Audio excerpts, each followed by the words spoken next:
giving glory and honor to my Lord and Savior Jesus Christ for this opportunity to stand before you today. That wouldn't have been possible if the Honorable Robert L. Bowser didn't make me relevant.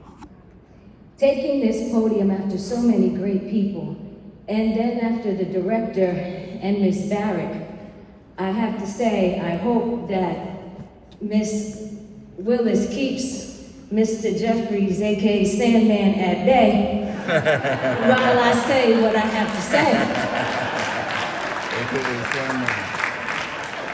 Mayor, if you can make sure this building stays open for us to finish giving praises where praises are due today. With all due respect, not being a politician, but being a lawyer, I do want to admit I will not be long-winded, but I owe a lot to Mayor Bob, also known as Papa Babaloo. Ms. Barrick, you started the floodgates. Being a product of East Orange, I grew up here, first on Rutledge and then on Dodge Street, having a dream, wanting to become an attorney. I remember East Orange. I'm only 29, don't think I'm not, but I remember McDonald's on Dodge Street. I remember before we had bodegas, we had Bachman's, and we still have Bachman's. I remember Carol's Pizzeria. I remember Upsala when Upsala was a college. I remember going to carnivals on Main Street before there was a brick church and a ShopRite. And I remember being proud to go to the carnival every summer wearing my Hawaiian suit. So I'm here to talk about, I guess, at my age group, so I'm going to give you my reflections so you can understand how Bob Bowser believing in the youth was important. We wore Hawaiian suits back then in the 80s, and I remember getting my mother to sew me a special one every summer to be able to attend the carnival. And then I remember when there were no more carnivals. And if I could be here at Bob Bowser's funeral, I'm going to tell it like it was. The youth at that time were upset that ShopRite was coming and we would no longer have that opportunity, and we wanted to organize, forgive me, the winos that would be there in the nighttime with the drums, with the fire out the drums, because they deserve to be there at night and we deserve to be there every summer. I remember the haunted house. It wasn't quite a house. It was still spooky and haunted, but it was under the train trestle on the west side of Freeway Drive. I remember the Rally Racket Club. Not because we played tennis, but because the children of my generation went there to see the first hip-hop concerts. I remember the movie theater when it was no longer a movie theater on Central Avenue, when we would go and enjoy ourselves at charades. I remember Club 88. I remember the fun that we would have taking pictures at Club 88.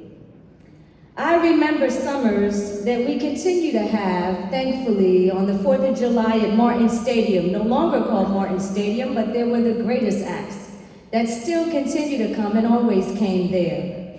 I remember the impact that principals had in our lives. Although I didn't go to public school in East Orange, I went to Catholic school.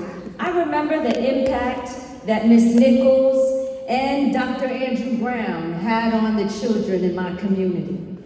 We are indeed all interconnected. Being from East Orange, and yes, that's how we say it. We don't say East Orange, it's East Orange. That's right. I had the opportunity to go to college, go to law school, and come back and have a mayor who would be willing to come to the day I got sworn in as an attorney in the chambers of the Honorable Irvin Buddy Booker. He came and he had McNeely with him. And in the fall of '97, I remember the mayor asking me at that ceremony when it ended, well, what are your plans? You have your clerkship for 1 year. And I said to him, I want to become a prosecutor. And he said, okay, we have prosecutors' positions in the Essex County Prosecutor's Office, but we have some in the municipal court too, because he knew my dream was to go to the Essex County Prosecutor's Office. So I said to him, I appreciate, Mayor Bowser, the opportunity to offer my resume to be a prosecutor in the city that I love and grew up in, but I want to be a judge there. And the mayor laughed at me, everybody. And I never forget, I had to defend my dream and tell him, but you only need 5 years in the law to become a judge in your municipal court and 10 in the superior court. He said, I don't know about that. I said, I'm telling you. And lo and behold, after working in the prosecutor's office, I had determined I had done all the good I was meant to do there and left. I had dreams of becoming a big shot lawyer in New York City and determined to take the New York bar. In that determination and in talking to the mayor, just like Ms. Barrett had said, he was always there as a mentor.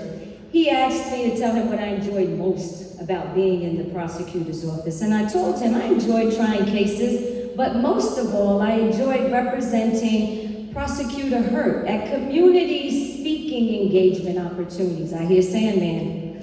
So the next thing you know, he said to me, well, you can come and speak when I can't speak, when I'm invited places. And Mrs. Burbidge would often call me to ask me to represent the mayor when he couldn't speak. And on one occasion, when he asked me through Ms. Burbidge to come, the mayor showed up. And I was shocked that the mayor was there. And I said to myself, if the mayor could have came, why did the mayor invite me? And he said, no, you're gonna speak today. And I went and I spoke. And after I spoke, the mayor said to me, I see now, you do have what it takes to put criminals in jail.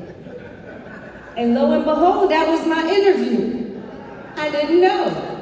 And because I had decided to leave the prosecutor's office, I had had all the credentials that I would have needed, that I had to present to the New York bar, that the mayor would have needed to present for me to become a judge. And I remember the call from Jason Holt. The mayor didn't call me. Jason Holt called me. And I was able to present all the documentation to him to make that possible.